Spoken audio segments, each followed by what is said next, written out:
Hello, awesome scholars. This introduction is going to help me understand several things about you. First of all, have you had a really bad relationship with a librarian in the past or the library? Also, how well do you draw? Yeah, that's me right here. This is one of the first things you're going to do. And I just kind of want to know what your skill level is with a computer. So I want you to go through this, but I want to show you how to do it because I'm not sure where you're at. For some of you, not a problem. Others are going to have problems. So I want to sort you out and I want to make sure we're on the same page and that you can do the work in this class very easily. And if you don't have what you need, I want to make sure you get that. So please review this how-to video to complete introduction. Now, first of all, absolutely, I want to draw yourself holding something, a selfie of you holding something or some things you love. They could be of all kinds. I happen to have a bunny, a pug, and something I love to do. I love to paint flying hearts. It's actually a thing. You could look it up on Google, and Google is okay for this class when Google is directed to be used. Just saying. I am not afeared of the Google or the Wikipedia. These are tools, and we will use many tools. But here, hey, I just want you, a pencil or a paper, on a napkin. I don't care. You could just draw your big head with a hand with things in it. I don't care. It's up to you. You could make it elaborate. I did not choose to do so. I do have a little bit of a paint studio upstairs, but I'm trying to get some work done today, and I do not need to take time painting pictures of myself. I'm not sure they're going to sell. So this is me. I have a crown on. I have my dreads sticking up, and I'm in probably my favorite thing, just a long shirt, some leggings, and some fun shoes. So, hey, tell me about you in this simple picture. It doesn't have to be brilliant, but if I laugh, you would make me so happy. I don't know about you, but this pandemic is obnoxious. So, draw a picture of you. Now, take a picture of it with your phone or someone's phone so you can turn it into an image. Then you'll probably need to email that image to yourself to put on some sort of device or your phone, something that you can upload to Canvas from. So I want you to be able to do this. Sometimes this is a lazy person's screenshot. Like sometimes you're like, oh, I need to screenshot this. You could usually take a picture with your phone and manipulate it easier. This is something you do every day, but I just want to make sure you got it, it's working for you, and I can't wait to see the picture.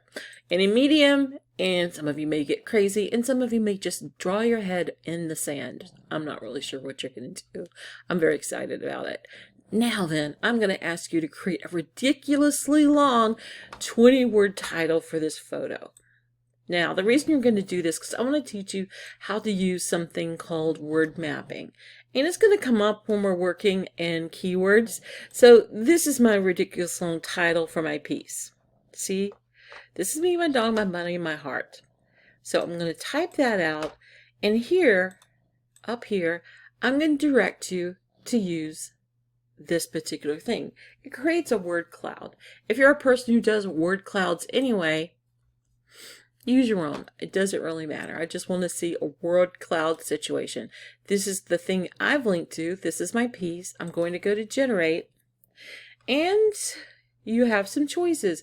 You can change some colors, make it look all different, whatever you want to do. This again is your piece, but I want you to pay attention to the way that it identifies sometimes the stronger words. If you were to cut and paste an entire scholarly article and put it into this, do you know what you could do? You would see the most used words that you could pull out as keywords and subjects to do your research. For here, we're just doing this for absolute fun. You have a save button here to the left where you could save it, email it to yourself or whatever you need to do. You can also do a screenshot if you're a screenshot kind of person. And if you're like, I use my phone for everything, you could take your phone and take a picture of this to turn it into what you need to use for this piece. So at this point, you should have two files. You should have a file of your wonderful image and things that you're holding. Stick figures A-okay. Don't panic on this. This doesn't actually look like me or the bunny either. The bunny would be really mad about that one. Her name is Lola Bean, should you care. Okay, so we have this file about your ridiculous long title for this photo, and then I want you to do the thing, I want you to put it out there. Seriously, I put it out there. I put a sad story on mine. Here I am as test student for this particular thing.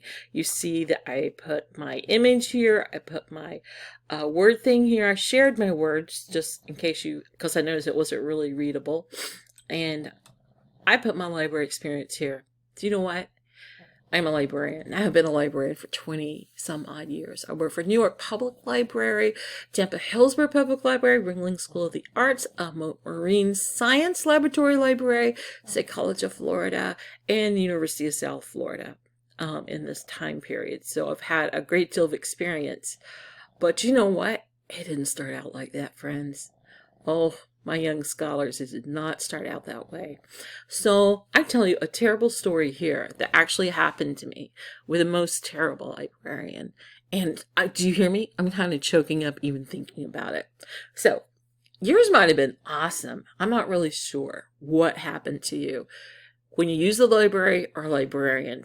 Through this course, I want to fix it, improve it, whatever it needs to happen. But this is what happened to me, and I will just let you read it. And the word count. I always like you to include the word count on things, and I included a link up here for you to use. So let me see if I can find that. Up here, I have easywordcount.com. I think it's here. Here it is. And I use this all the time. So I put in my sad story. Do you hear me? I actually am tearing up thinking about my sad story. But you know what? Using a library is frightening. It's upsetting. It's challenging. There's so many things going on when you're working with libraries and library research. And I'm okay with us talking about that because I want you to be powerful. I want you to gain strength. And I want you to totally get this. So anyways, I copy-pasted my piece. And I see I have 114 words. I've asked you for 50. So I'm thinking you will be okay. But just try this out. But as we go through the class, you're going to start with 50 or maybe 30 and build you up to 100. And then I'm going to take you to 300 words. And it sounds horrible right now, 300 words. But I believe the process I'm going to put you through, it's going to help you figure out what those words are. And I'm not talking about words that are meaningless. I'm talking about substantive, authoritative, incredible words will be coming from you by the end of this course. Okay, so this is how we're going to do word counts, and I would like you to show that on your work. So when you go here to hit reply, you're going to get a screen that looks like this. See all these pieces? You're going to be using the embed image for most of these.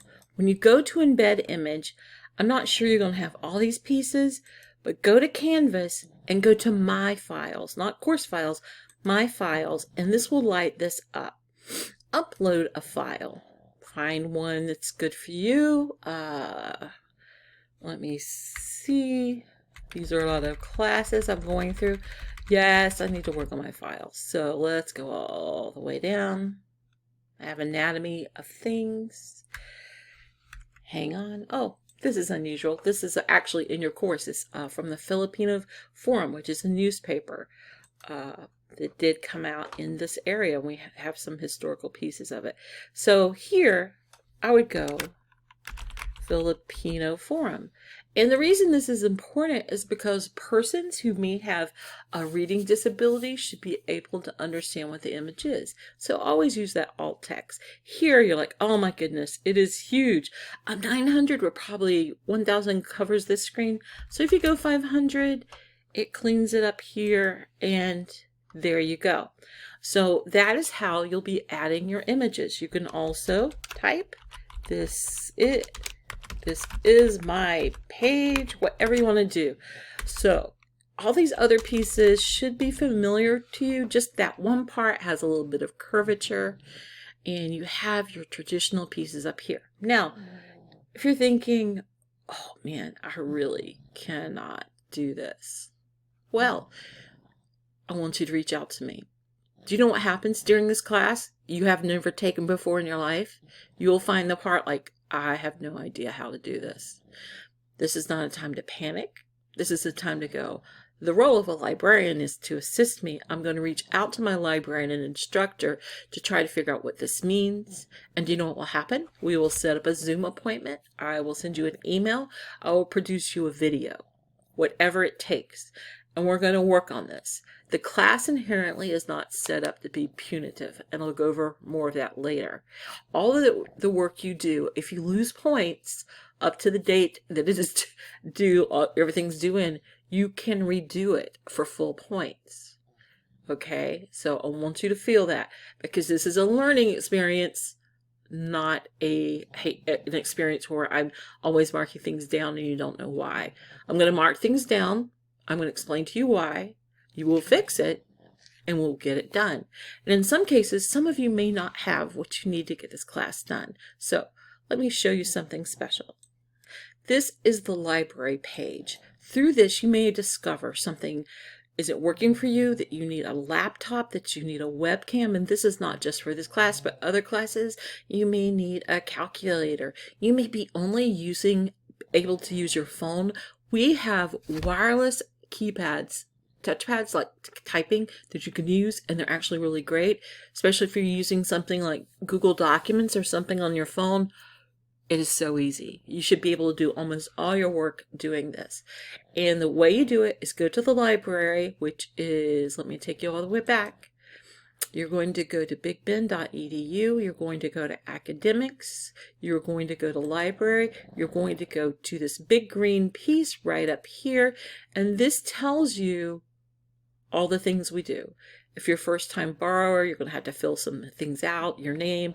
Do you need a student ID card? Textbooks requests. They don't have everything, but what we do, we'll show you. This course, of course, does not have them. If you need types of technology, fill this in. I have, that was my joke. I have an iMac. I would like to have another one. So fill all this information out, including, hey, you need a printing request. Some of the things you have in the labs, you can send this in, and you could then sign up for curbside delivery, and you will have to make an appointment, and then you will be called, and these things will happen for you. So this couple of weeks, these first days, go, wow, I don't have what I need to get this done. Go to the library, look at that green line, and see if we have the thing you need to make sure you can complete this work. Anyway, this has been an introduction. I feel like we're going to have at least 3 types of introductions as we go through. But this is a very important introduction piece, as is making sure that you go over the final project. I want you to know what it looks like. I want you to know what it is, and know that that's what we're working towards. Anyway, I can't tell you how excited I am to be able to work with you. We're going to go through COVID research. You're like, I don't want to. I don't either. But you know what? It actually has a lot of value to both of us. So let's do that anyway. I was thinking about equity. So come on. COVID seems kind of good. And you can take any direction you want. Even like COVID's effect on the film industry, COVID's effects on orchestras. Anyway, we'll talk more about that. Did I mention I'm really glad to have you here? I really sincerely am. I can't wait to see your little cute drawings. Have a great day.